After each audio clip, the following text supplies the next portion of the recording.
What's up, everybody? I just wanted to come back to you with a quick video. I saw something in the comments on my last video concerning the prepaid debit cards that the Treasury is issuing for people who have not yet received their stimulus checks. So I want to make this quick, and this is something that I want to explain to you. A lot of people in the comments are saying, oh, it's only for people in Massachusetts, it's only for people in Texas. That is incorrect. So I'm going to read you a really great quote that Business Insider, they really explained it, and a lot of people heard, oh, it's for processing centers in Texas and processing centers in Massachusetts, and they didn't understand what that meant. But Business Insider summed it up really great in a way that I know I can deliver it to you really quickly. So I'm going to read some of what they had to say, and I'm going to put some of my own words in here too, just to kind of round it out. But here goes. The cards issued by MetaBank will be sent to people whose tax return was processed by the IRS centers in Austin, Texas, or in Andover, Massachusetts.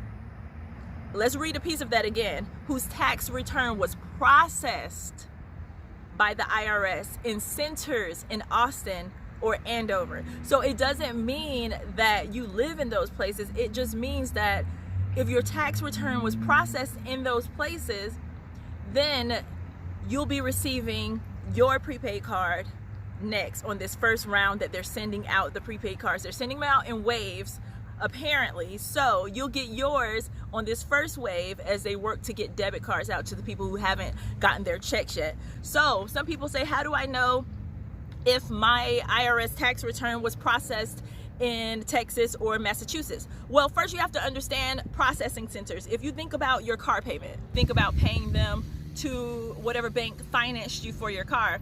You know those banks have a location. They're located somewhere. That processing center for your payment is somewhere. So your payment might get processed in California for your car payment.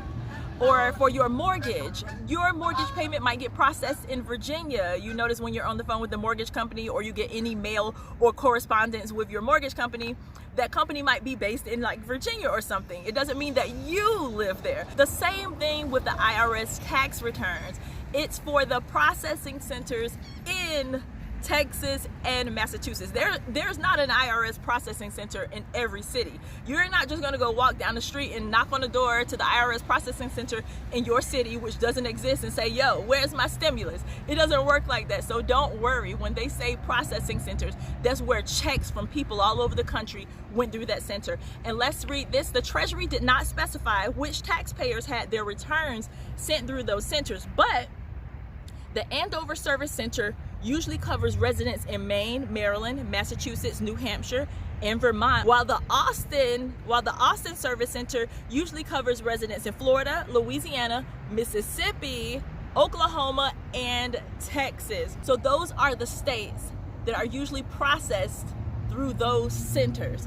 Not to say that other states are not going to be included right now, but in this first wave, those are the states that are usually processed through those centers, and those might be the states that see their debit cards first. That's all that meant. It didn't mean you have to live in Texas, and it did not mean you had to live in Massachusetts. All right, that's it for today's update. I hope that made it a little bit more clear for you. I'm out.